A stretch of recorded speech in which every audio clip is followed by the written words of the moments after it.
इस श्लोक का अर्थ है कि भगवान पहले था, आज है और कल रहेगा। नास्तिकों की पंचायत में ये आवाज जरूर पहुंचनी चाहिए। जो कहते हैं भगवान नहीं है, ये श्लोक कहता है यदि पूरा संसार आपको दिखाई दे रहा है तो समझ लो भगवान जरूर है। संसार के न होने पर भगवान है, लेकिन भगवान के न होने पर संसार नहीं होगा। उसके लिए गल बहुत प्रमाण है। जैसे मिट्टी नहीं है तो घड़ा की कल्पना नहीं की जा सकती, और घड़ा नहीं है मिट्टी तो भी है। जैसे स्वर्ण नहीं है तो आभूषणों की कल्पना नहीं की जा सकती, और आभूषण नहीं है तो स्वर्ण जरूर है। वो बिस्किट के रूप में होगा, धातु के रूप में होगा, चलो ठीक है, अंगूठी के रूप में नहीं है, करधनी के रूप में नहीं है, लेकिन वो अपनी उस पोजीशन में है। उसी प्रकार से संसार भले ही ना हो, भगवान जरूर है, लेकिन भगवान के न होने पर ये संसार नहीं हो सकता। दुनिया समाप्त हो जाती है, ईश्वर कभी समाप्त नहीं होता। जैसे घट में, जैसे मिट्टी के घड़े में सूर्य का प्रतिबिंब देखा जाए और कोई व्यक्ति मटके को फोड़ दे, मटका फूट सकता है, फूट जाता है, लेकिन सूर्य की सत्ता समाप्त नहीं होती। उसी प्रकार से समय आने पर दुनिया खत्म होती रहती है, लेकिन दुनिया को बनाने वाला भगवान कभी समाप्त नहीं होता। यह श्रीमन तालियां मरी मराई क्यों बजाते हैं? भूखे बैठते हैं?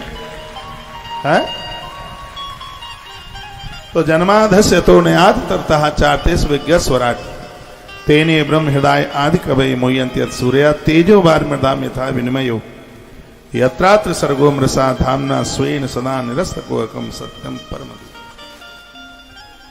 बड़ा सुंदर श्लोक है। या ब्रह्मा, यानी जो पहले था, आज है, कल रहेगा। जन्मा अद्य अस्य, मेरे और आपके जन्म से पहले भी था, अब भी है और बाद में भी रहेगा। जिससे इस जगत का जन्म, पालन और प्रलय तीनों के तीनों संभव हो रहे हैं। इतः रतः, यानी वो अन्य स्थान पर बैठकर हमें देख रहा है। सुनिए, संस्कृत की भाषा है अन्य स्थान से। इतः रतः संस्कृत का शब्द है। संस्कृत में कहेंगे इतः रतः, हिंदी में कहेंगे अन्य स्थान, दूसरा स्थान। जैसे उदाहरण के तौर पर आपके मोहल्ले में गली में घोड़े पर दूल्हा बैठ के जा रहा है, दूल्हा नहीं देख पाता है कि खिड़की में से उसे कितने लोग देख पा रहे हैं, ये उसे नहीं पता है। जैसा प्रकार से खिड़की खोल करके लोग गली में चलने वाले घोड़े पर बैठने वाले दूल्हा को अपनी खिड़की में से देख लेते हैं, उसी प्रकार से संसार में हमें और आपको बैकुंठ की खिड़की से परमात्मा हमें देख रहा है।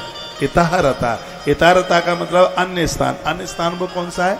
वो है अपने उस लोक से, वो दृष्टा है, वो सबकी जानकारी रखे है, वो सबको देख रहा है। बैकुंठ आदि स्थान से वो हमें देख रहा है। अनुवाद, अनुवाद का मतलब है पीछे से, यानी गुप्त भाव से, जिसको कोई समझ नहीं पा रहा है,